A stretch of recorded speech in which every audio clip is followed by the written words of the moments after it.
Baitul Muslim, ke arah rumah tangga yang diidamkan. Okey, Assalamualaikum warahmatullahi wabarakatuh. Dengan video ni, basically saya ingin membuat kenyataan ataupun announcement bahawa beberapa video lepas ni saya akan memfokuskan kepada topik Baitul Muslim ataupun ke arah rumah tangga. Now, kenapa? Sebab saya perasan agak recent juga, beberapa mutarabbi ataupun menti yang bertanyakan beberapa soalan berkaitan dengan perkahwinan ataupun Baitul Muslim ataupun ke arah berumah tangga, yang mana menyedarkan saya bahawa saya ingatkan beberapa persoalan tu dah selesai, tapi dengan persoalan tu membuatkan saya perasan bahawa rupanya ada beberapa aspek teknikal yang walaupun secara essence ataupun secara secara prinsip, kita berhajat untuk rumah tangga sebegitu dan sebagainya, tetapi persoalan kepada technically bagaimana kita maneuver, bagaimana kita susun, bagaimana kita memulakan proses tu, rupanya masih ada persoalan. Hence menjadi satu tanggungjawab lah untuk saya rasa explanation tu dibuat. Now, normally apa yang saya akan buat ialah contohnya buat satu discussion khas dengan individu tersebut ataupun buat daurah untuk cover sekelompok terus.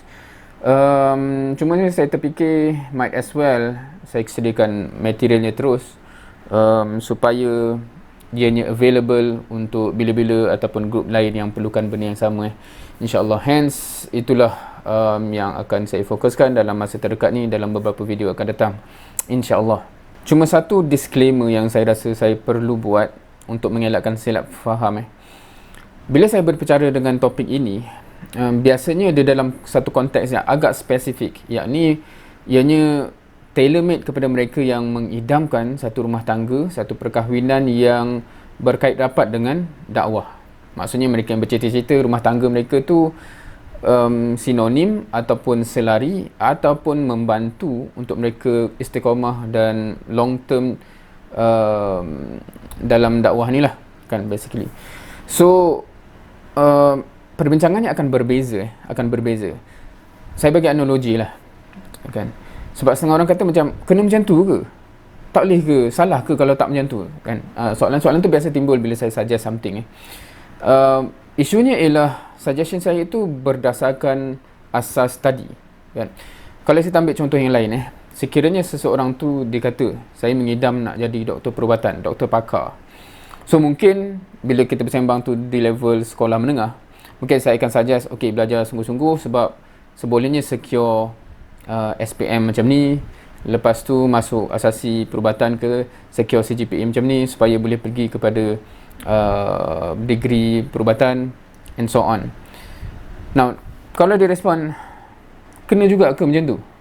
Dan tak boleh ke dapat 1-2A je ke? Salah ke kalau saya dapat 1-2A? Atau salah ke saya tak masuk perubatan, saya masuk sastra? Now, isunya bukan salah, tapi isunya tadi kan awak kata awak idamkan nak jadi doktor perubatan, doktor pakar. Bila awak pergi ambil benda-benda tadi ataupun bila awak letakkan bar ataupun standardnya sebegitu, saya dapat 1A je SPM, dia akan menghalang secara umum lah, kalau kita tengok dunia sekarang lah, dia akan menghalang apa yang awak idamkan tadi lah, kan. So similarly, dalam konteks bila saya berbicara tentang perkahwinan, bagaimana nak deal dengan proses-proses yang awal, ianya akan berkisar kepada idaman tadi. Maksudnya, kalau betul awak kata awak mengidamkan perkahwinan begini, starting point yang strategiknya begini. Kalau sebenarnya awak sembang je, awak tak nak pun perkahwinan macam tu, tapi sebab depan murabi ke depan nakib sembang je kan, tu tak apalah, sebenarnya awak tak nak pun benda tu. Tapi sekiranya awak memang nak benda tu, biasanya akan ada titik mula yang strategik untuk ke arah itu. Awak kata salah ke saya tak begitu, salah ke saya buat benda lain? Bukanlah isu salah, tapi dan dia tak mampu ataupun secara umumnya tidak membantu ke arah apa yang diidamkan. So itu konteks awal yang saya rasa saya perlu sebut supaya tidak ada silap faham. So kata macam salah ke, bukan dalam konteks syariah tak perlu sampai gitu ke dan sebagainya, betul. Tetapi basis perbincangan saya ini biasanya untuk membantu sesiapa yang mempunyai idaman yang sama seperti mana saya dululah, perkahwinan ni mengidamkan something, dan alhamdulillah melalui proses yang tertentu tu dia membantu, amat membantu kepada kita mampu sustain dalam perjalanan yang sebegini dan perjalanan sebegini, insya-Allah. Walaupun saya tak boleh nak claim saya dah sampai ke penghujung, saya pun baru 45 tahun, anak pun baru masuk first year degree, so dia belum teruji sungguh lagi lah kan, perjalanan masih panjang. Tetapi at least from 25 hingga 45 ni, secara pasti saya boleh katakan ada benda-benda yang memang amat membantu, dan sekiranya tanpa benda tu perjalanan ni makin sukar, dan banyak contoh-contoh yang menunjukkan perjalanan tu tidak mampu untuk sampai ke peringkat ini. So itu basis kepada perbincangannya. Wallahu a'lam, bagi siapa yang berminat, bagi siapa-siapa yang berkenaan, hopefully membantu, hopefully bermanfaat. Wallahu a'lam.